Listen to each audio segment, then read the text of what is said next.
Le charbon, une menace pour l'environnement. À San Pedro, la fabrication de ce combustible dégrade fortement la forêt. Les autorités municipales de la cité portuaire prennent le taureau par les cornes pour arrêter l'hémorragie. Run, un film qui raconte l'histoire d'une quête identitaire suivie par le premier responsable de la culture, le ministre Maurice Bandama. Et puis face à face, Ibrahim Boubacar Keïta, Soumaïla Cissé. Aujourd'hui, le Mali face à son destin à ce second tour de l'élection présidentielle. Madame, Monsieur, bonjour, bienvenue dans le 12h30. Incendie aux deux plateaux, les habitants du quartier Petit Marché ont été surpris par les flammes dans la nuit. Une bougie serait à l'origine de l'incendie. Le feu a fait de nombreux dégâts. Juliette Ouya nous rapporte les faits. Regarde, le territoire qui est là-bas, là, tout ça. C'est par des sons d'explosion de bonbonnes de gaz que les populations du quartier Petit Marché des deux plateaux ont été réveillées hier aux environs de minuit. Un incendie provoqué par une bougie allumée à la suite d'une coupure d'électricité dans cette zone serait à l'origine de ce drame. On dormait quoi. À cause de moi, ma petite sœur, elle est enceinte. Oui. Voilà, notre rue aussi s'est resté dedans.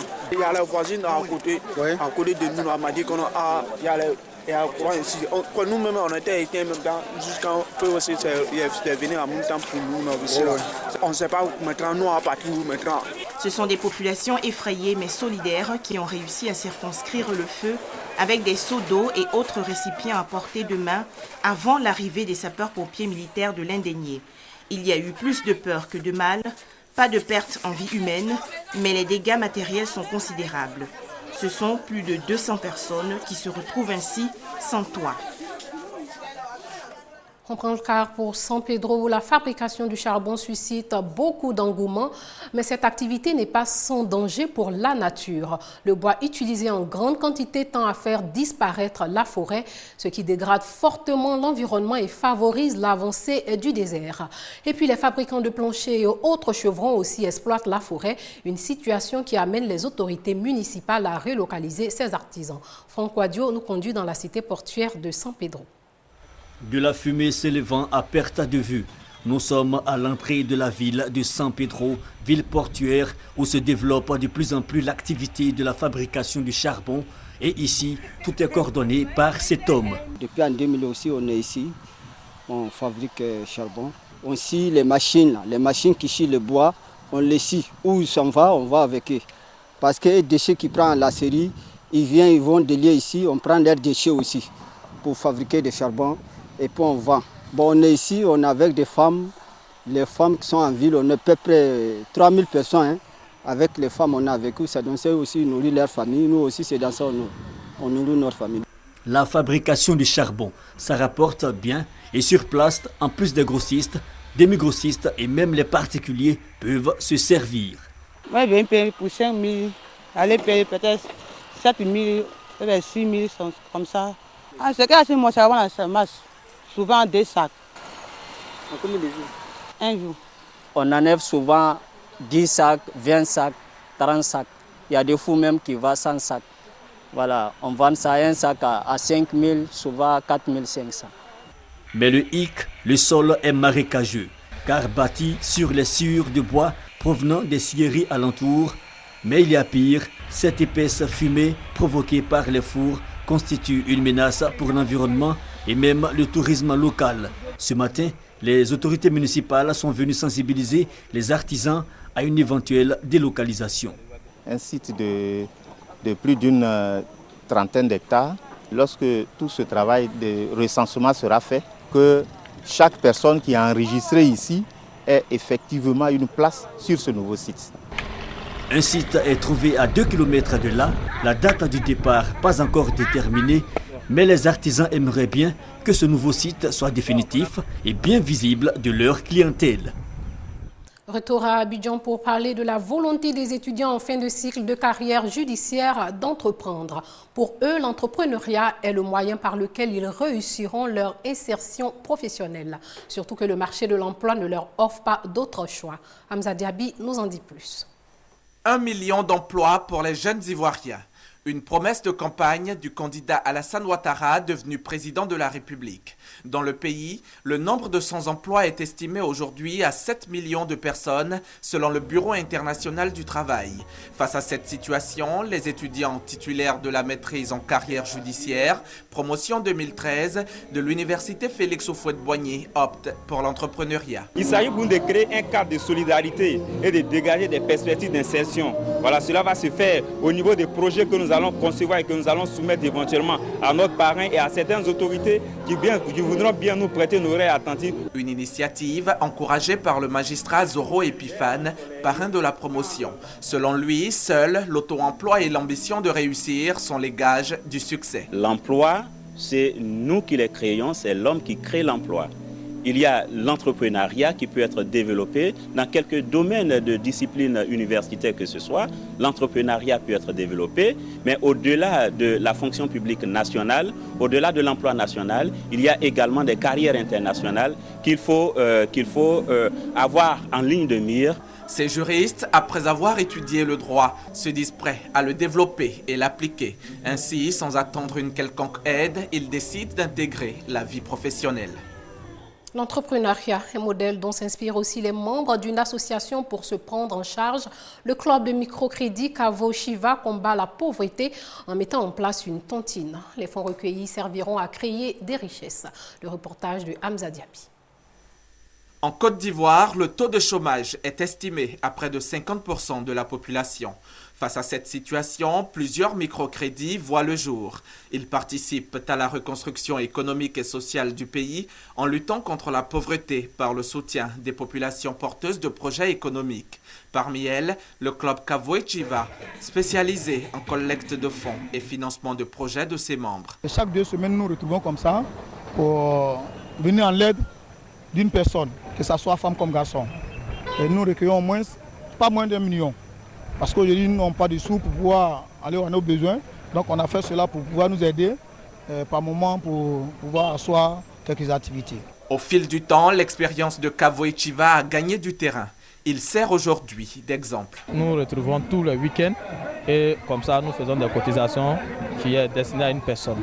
Et au cours de cette cotisation, le club ami invite les autres clubs pour venir soutenir l'heureux gagnant du jour. Trabi Arnaud est l'heureux gagnant du jour. Il reçoit son enveloppe, un montant suffisant pour réaliser son vieux rêve. J'ai fait des formations sur l'élevage du porc. Donc mon projet c'est de commencer l'élevage du porc. Le club Kavo Shiva, Vivre ensemble en langue gouro, est né depuis 1 an. À ce jour, une vingtaine de ses adhérents ont pu voir leurs projets financés dans divers secteurs d'activité. Suivant le tournage de Ron, un film réalisé par le franco-ivoirien Philippe Alain Lacotte et coproduit par le ministre de la Culture et de la Francophonie Maurice Bandama. Ce film relate l'histoire d'une quête identitaire et le combat intérieur de plusieurs personnes avides de reconnaissance. Franck Quadio nous en donne la primeur.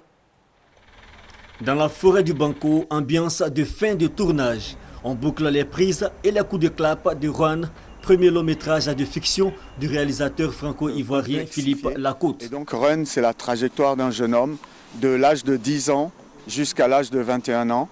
Et en fait, à travers cette trajectoire-là, on essaie de raconter l'histoire sociale, politique de la Côte d'Ivoire, l'histoire récente. Ron, un film témoin d'une histoire qui sera tournée en Côte d'Ivoire et au Burkina Faso. Il fait partie des 15 projets retenus par la Ciné-Fondation du Festival de Cannes. Et en Côte d'Ivoire, le scénario a aussi intéressé le ministère de la Culture et de la Francophonie, coproducteur du film. Le cinéma ivoirien a une place et il faut que cette place, nous puissions l'occuper entièrement et totalement. Et dans le cadre de la politique de la relance du cinéma, nous comptons sur ce film, Ran, de Philippe Lacotte, pour repositionner notre cinéma. Un film de 90 minutes où jouent des acteurs novices comme Chevroni. L'anti-héros Isaac de Bancolé, figure bien connue du 7e art ivoirien, fier de faire partie du projet. Son projet, il a mis 2 ans à se faire. Il y a des projets qui mettent 15-20 ans à se faire, mais il faut être tenace et y continuer. Et c'est vrai que quand le pays lui-même soutient le projet, ça donne envie aux autres. Juan, Premier long métrage de fiction de Philippe Lacote, mais pas le premier coup de bande. Il a à son actif 2 courts métrages et un long métrage documentaire. Au Mali, le face-à-face Keïta Cissé se joue aujourd'hui. Les Maliens trancheront donc à ce second tour de la présidentielle. Le Mali qui sort d'une crise politique a soif de stabilité et d'union. Saisie record de 700 kg d'ivoire au Togo, un coup de maître réussi par la police togolaise. 2 présumés trafiquants ont été arrêtés. Ces défenses ne proviennent pas du Togo, selon le ministre togolais de l'Environnement. À Lomé, une boutique on ne peut plus discrète. En réalité, elle abritait un vaste trafic d'ivoire. La police y a saisi 700 kilos, un record au Togo. Un stock déjà transformé en objet de décoration. C'est l'interception en Malaisie d'une cargaison en provenance de Lomé qui a permis de remonter la piste.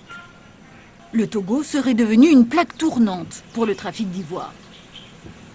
Il a été constaté que des tonnes d'ivoire quittent le port du Togo à destination des pays comme l'Indonésie, la Chine, Hong Kong. Et il nous a été demandé de procéder aux enquêtes. D'où venait l'ivoire? D'Afrique australe, d'Afrique de l'Est ou d'ailleurs? C'est ce que l'enquête devra déterminer. 2 hommes ont été arrêtés, un Guinéen et un Togolais, le propriétaire de la boutique. Ce serait un trafiquant connu. Lui se déclare expert ivoirier. Effectivement, c'est à moi les ivoires. La grande partie, je les avais amenés du Tchad. Les États-Unis ont félicité le Togo pour cette prise et rappelé que la lutte contre ce trafic en pleine expansion faisait partie de leurs priorités. L'Égypte toujours sous tension, le bras de fer gouvernement égyptien intérimaire et partisan du président déchu Mohamed Morsi se poursuit.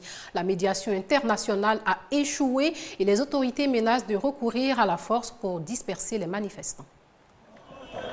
En Égypte, en pleine célébration de l'Aïd el-Fitr, de nombreux partisans du président déchu Mohamed Morsi ont encore convergé vers la place Rabat al-Adawiya au Caire. Ce vendredi, jour de la grande prière, ils ont de nouveau réclamé le retour sans condition de Mohamed Morsi, détenu au secret par l'armée égyptienne. Il campe ici depuis plus d'1 mois dans une ambiance de kermesse. Des marches ont aussi été organisées dans plusieurs villes du pays. Une vingtaine de personnes a été blessée dans des affrontements avec la police. En Italie, plusieurs clandestins africains et syriens secourus en Méditerranée et ils ont été acheminés ensuite sur l'île italienne de Lampedusa. Les secouristes n'ont pu que constater les décès. Ce samedi, les corps de 6 migrants ont été retrouvés sur une plage près de Catane, en Sicile. Originaires de Syrie, ces clandestins ne savaient pas nager. Ils se sont noyés dans le naufrage de leur bateau alors qu'ils tentaient de rallier le rivage. Sous les yeux de vacanciers affligés, leurs corps ont été emmenés dans des cercueils. Près de 120 autres migrants qui voyageaient sur la même embarcation ont pu être secourus. Ces derniers jours, à la faveur d'une Méditerranée calme, plusieurs bateaux de migrants sont arrivés au large des côtes siciliennes. Jeudi, plus de 200 clandestins d'origine subsaharienne ont été recueillis par les gardes-côtes au sud de l'île de Lampedusa.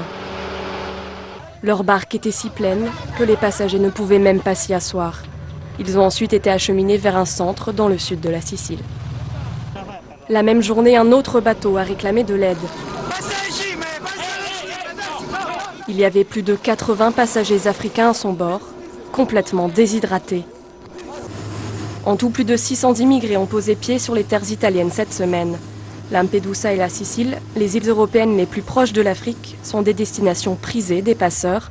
Depuis le début de l'année, on estime à 10 000 le nombre de migrants débarqués sur les rivages italiens. La Syrie n'est pas mieux logée. Au moins 13 civils, dont 7 enfants, ont péri hier dans un raid aérien de l'armée syrienne sur la ville de Raqqa, seule capitale provinciale aux mains des rebelles.